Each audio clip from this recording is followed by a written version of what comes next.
What is the true distance between the person you are today and the person you dream of becoming? Is this distance measured in miles, in dollars, in years of hard work? We are taught to believe that the path to our desires is a long, arduous road through the external world. But what if this is the greatest illusion of all? What if the vast chasm that seems to separate you from your dream life is not outside of you at all, but exists entirely within the labyrinth of your own mind? There is an unspoken, primordial law of creation that governs our entire reality, a law that precedes every vision board, every affirmation, and every prayer.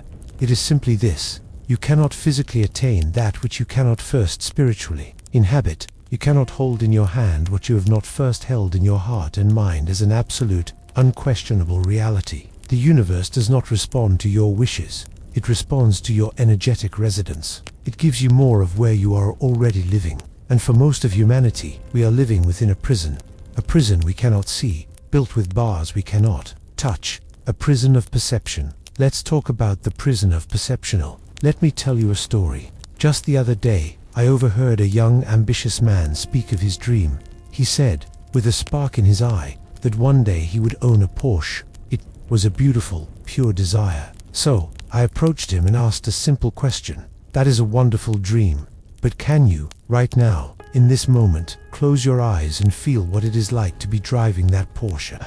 Can you feel the leather of the steering wheel in your hands, smell the scent of the new interior? Feel the roar of the engine as a vibration in your own chest? He tried, and a look of profound confusion washed over his face. He confessed that he couldn't. He admitted that the idea was so far outside his current reality that his imagination simply returned a blank screen, a neurological error message that read, access denied, reality not found. His desire was real, but his capacity to inhabit it was non-existent. He believed the obstacle between him and his dream was a lack of money.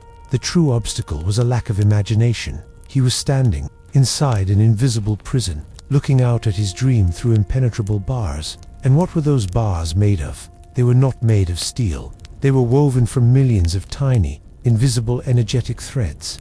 A thread for every time he heard "be realistic."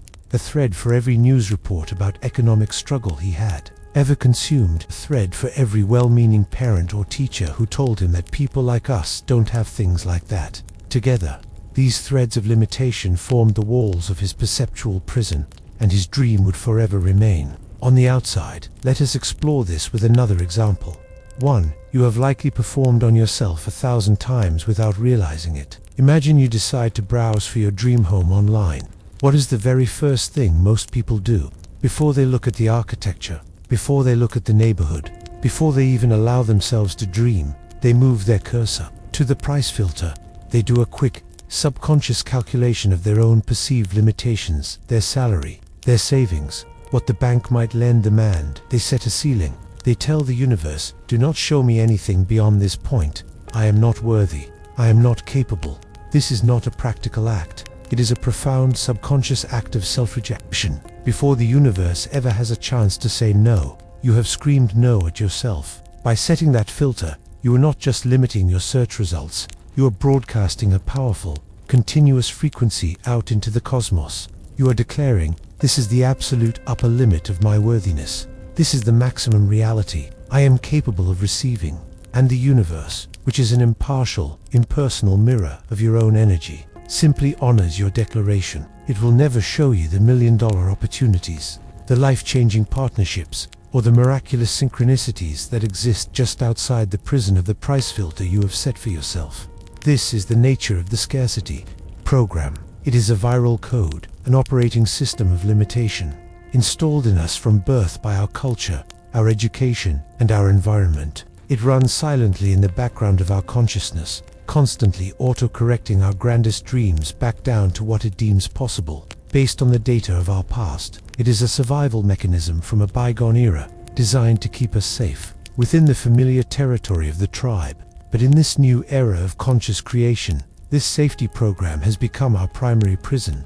Therefore, the first, most courageous, and most important act of any true creator is not to learn a new technique. It is to become aware of the prison itself. It is to walk the perimeter of your own mind, to feel the cold, hard bars of your limiting beliefs, to see the invisible walls of your realistic expectations, and to realize the most shocking truth of all: you, and only you, are the warden holding the key. So, if our minds are trapped within this self-imposed prison of perception, how do we ever break out? How do we begin to receive a signal from a reality that exists beyond these walls? The answer lies in understanding the fundamental science of the universe itself, the science of vibration.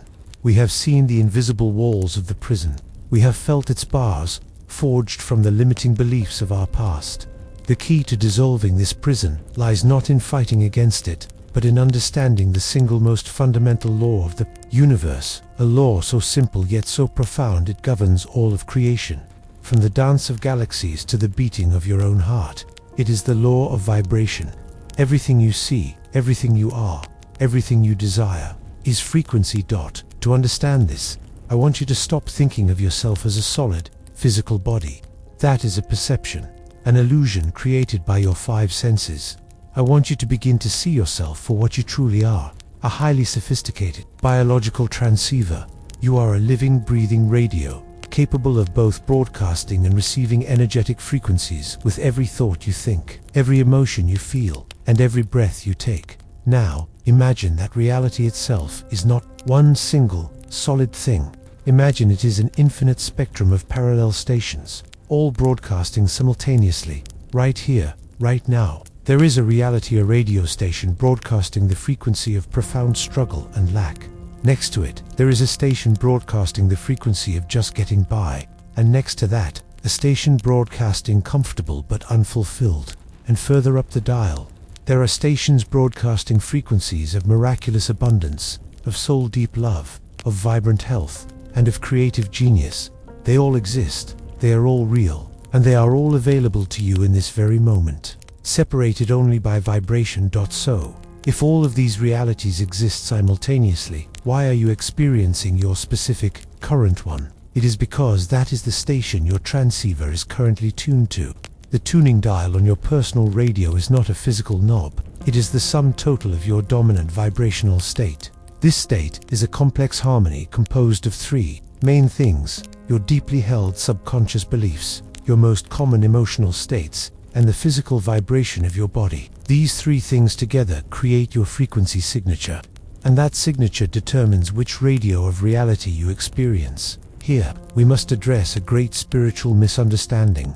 This is not a conversation about high versus low vibration in a moral sense. This is not about good or bad people. Is the frequency for the classical music station at 102.5 FM inherently better or more spiritual than the frequency for the rock station at 89.1 FM? Of course not. They are simply different. They broadcast different information, different sounds, different experiences. One is not morally superior to the other. A person experiencing immense wealth is not a higher vibe soul than a person experiencing immense poverty. They are simply, through their internal programming and dominant state, tuned to the frequency of wealth. Their inner radio dial is set to that station, and thus, the universe, as the great impartial broadcaster, delivers the contents of that station to them. There is no judgment. There is only resonance. This is the immutable law of resonance. Like attracts like. Once you are tuned to a specific station, the universe's only job is to deliver to you, with perfect precision, everything that is being broadcast on that frequency. If you are tuned to the I am not worthy station, the universe will provide people, situations, and experiences that confirm your unworthiness. If you are tuned to the life is a struggle station, the universe will provide endless opportunities for you to struggle. The universe is not punishing you, it is simply giving you a clear, powerful signal from the station you have selected with your inner state. Imagine two cars, sitting side by side in traffic. They occupy almost the exact same physical space, yet the person in one car is tuned to a news station broadcasting fear and chaos, and they are feeling anxious and angry. The person in the car next to them is tuned to a station playing their favorite song, and they are feeling joyful and expansive. Same location, same reality, yet two completely different experiential worlds, separated only by the frequency they have chosen to tune into. This is how life works, so you see the truth now. The life you want already exists. The reality you dream of is already being broadcast. It is not something you need to build from scratch or beg the universe to create for you. You do not need to change the universe. You only need to change your station. This brings us to the ultimate question for any conscious creator. How do we do that? How do we, while still living in our current reality, consciously and deliberately force the needle of our transceiver off the old, familiar station of our past and tune it, with unshakable clarity, to the new frequency of our desired future? This is not achieved through thought alone. It is achieved through a sacred and powerful act of physical immersion, a sacred pilgrimage. We now arrive at the heart of this teaching. We understand the prison of perception, and we understand the cosmic law of the radio of reality. We know that we must change our station. But how? How do we tune into the frequency of abundance when our entire physical reality, our bank account, our apartment, our job is screaming the frequency of lack back at us? We cannot simply think our way into a new reality. The subconscious mind, the powerful gatekeeper of our vibrational state, does not respond to mere words or wishful thoughts. It responds to evidence. It responds to feeling. It responds to tangible, sensory experience. So, to change our frequency, we must give our subconscious mind undeniable proof of a new possibility. We must provide it with a new memory more powerful than all the old ones. To do this, we embark on what I call the sacred pilgrimage. This is not simply acting as if. This is a profound spiritual technology. It is the act of physically placing your biological transceiver, your body, directly into the broadcast signal of your desired reality. The goal is to become so immersed in the frequency of your future that you capture it in your cellular memory. We are going to bypass the doubt of the logical mind by giving the body an experience it cannot deny. Let us use the dream of a new home as our example. But know that this principle applies to anything you desire. Here is your step-by-step guide to this sacred ritual. Step 1. The identification, choosing your destination. Your first task is to give the universe a specific target. Go online to a real estate website. Now, you must perform the first act of defiance against your scarcity programming. You must search with the price filter turned completely off. Your wallet has no say in this part of the process. Your soul is the only guide you need. Scroll through the listings not with your mind, but with your heart. Look for the home that makes your spirit sing, the one that elicits an audible gasp, the one that feels, inexplicably, like home. It does not matter if its price seems absurd to your logical mind. The price is irrelevant to the universe. What matters is the frequency of the feeling it gives you. Find the one that feels like the truest physical expression of the version of you that you wish to become. This is your destination. This is the frequency we will capture. Step 2. The appointment, making the pilgrimage real. This next step requires courage. This is where your ego, the warden of your perceptual prison, will scream at you with all its might. You are going to pick up the phone or write the email, and you are going to schedule a viewing of that property. Your mind will flood you with a tidal wave of resistance. You are a fraud. You're wasting the agent's time. You can't afford this. They will see right through you. You must feel this fear. Thank it for trying to keep you safe in your familiar prison, and you must proceed anyway. You must understand that your purpose for this visit is different. You are not going there to buy with money. You are going there to buy with your energy. You are making a sacred appointment with your own future self. Step 3. The immersion, the ritual of energetic access. The day of the viewing is the day of the pilgrimage. Before you arrive, sit for a moment and set a sacred intention. Say to yourself, I am not here to look at a property. I am here to remember what it feels like to be home. When you arrive, you must engage your entire being. This is a multisensory imprinting process. First, touch. As you walk through, touch everything. Run your hands along the cool marble of the countertop. Feel the weight of the solid, expensive door as you open it. Touch the smooth glass of the window that overlooks your new view. Anchor the physical sensation of quality and substance into your nervous system. This is real. Second, smell. Close your eyes and take a deep breath. What does your new reality smell like? The scent of fresh paint, the hint of flowers from the garden outside, the clean, crisp air of a home well cared for. This scent is a powerful anchor. Your subconscious mind is deeply tied to smell. Capture this scent. Own it. Third sight. Stand at the largest window and look out. Do not see this as a stranger. See this as the view you will sip your morning coffee to every single day. Watch the light fill the room. Notice how it feels at this time of day. Memorize this light. This is the light of your new life. Fourth sound. Be still and listen. What is the sound of your new reality? Is it the peaceful quiet of a secluded neighborhood? The distant, exciting hum of the city below? The sound of birds? This is the new soundtrack to your life. And finally, find a moment to be alone, perhaps in the master bedroom or on the balcony. I want you to feel the foundation of the building beneath your feet. Feel your own energy field expanding, to fill the space, and feel the space's high frequency imprinting itself onto you. You are not a visitor. In this moment, you are the resident. You are the master of this domain. When you leave that place, you will not be the same person who walked in. You have successfully captured a new frequency. You have given your subconscious mind a new, powerful, tangible memory that contradicts a lifetime of old programming. You have proven to yourself, on a cellular level, that this reality is possible for you. The radio of your being has now locked on to a new, powerful station.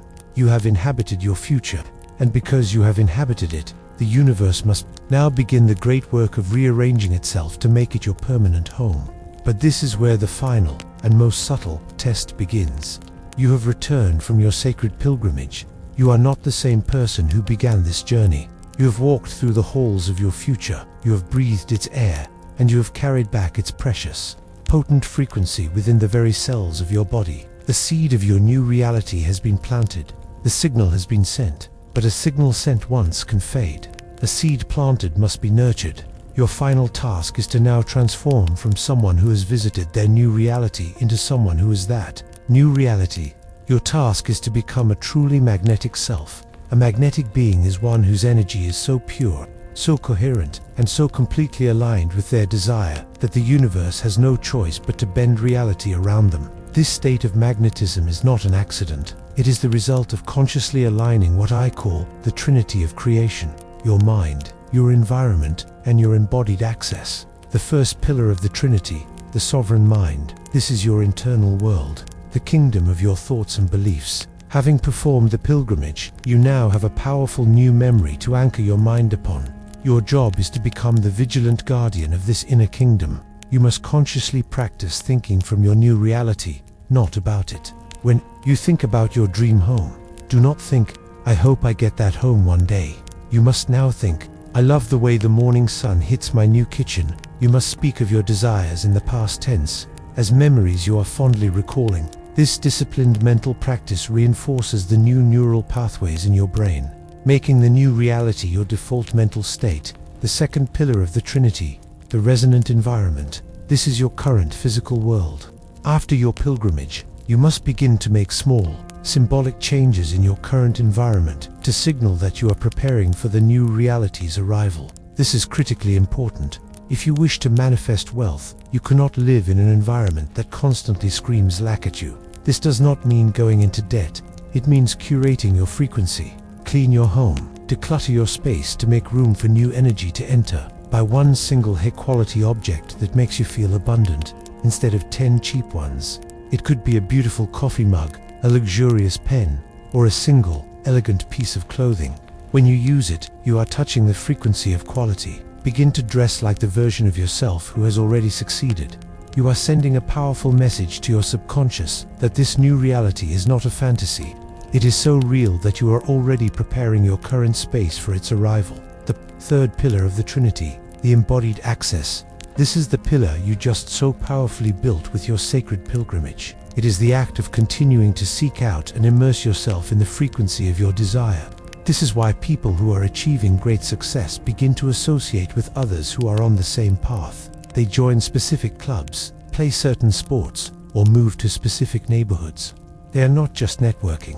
They are strategically and continuously bathing their energy field in the frequency of the reality they are creating. You must continue to do this. Visit that neighborhood again. Go to a cafe there. Continue to give your body the tangible experience of your dream. When these three pillars are in perfect alignment, when your inner thoughts mind, your current surroundings, environment, and your aspirational actions access are all broadcasting the exact same coherent story, you become a quantum superconductor. Your energetic signal becomes so clear and so powerful that it creates a vortex around you. You stop chasing, you simply, powerfully, attract. The final test, the shadow of sabotage. And it is precisely at this moment, when your magnetism is at its peak, that the universe will send you the first, real, tangible opportunity to step into your new life. A business proposal, an introduction to the perfect person, the job offer, and this is when you will face the final and most dangerous gatekeeper, the shadow of your own self-sabotage. Just as the opportunity arrives, a voice from the depths of your old programming will rise up. It is the voice of your ego, terrified of leaving the familiar prison, and it will give you 1,000 logical, compelling reasons not to take the opportunity. It will say, but the commute is too long, but I don't have experience in that exact area, but I would have to wake up earlier, but what if I fail? This is the final test. This is the shadow's last stand to pull you back into the comfort of your old reality. You must see these excuses for what they are, lies woven by your fear. You must feel the fear, thank it for trying to protect you, and take the inspired action anyway. Every time you override this programming, you solidify your place in your new reality, and the conclusion is you need to be the creator you were born to be, and so the journey is complete. We see now that creation is not a mystical, unknowable process. It is a science of alignment. You first saw the prison of your own perception, the walls built of I cannot. You then understood yourself as a living radio, capable of changing your reality by changing your frequency. You undertook the sacred pilgrimage, physically stepping into your future to capture its vibration and make it your own. And now, you know how to align your mind, your environment, and your actions to become truly magnetic, and how to face the final shadow of self-sabotage with courage. You are no longer a person wishing for a dream. You are a magnetic being, a living vortex, drawing your reality to you through the sheer power of your aligned state. You do not chase, you attract. This is the unspoken law of creation, and you are now its master. Welcome to the life you were always meant to live.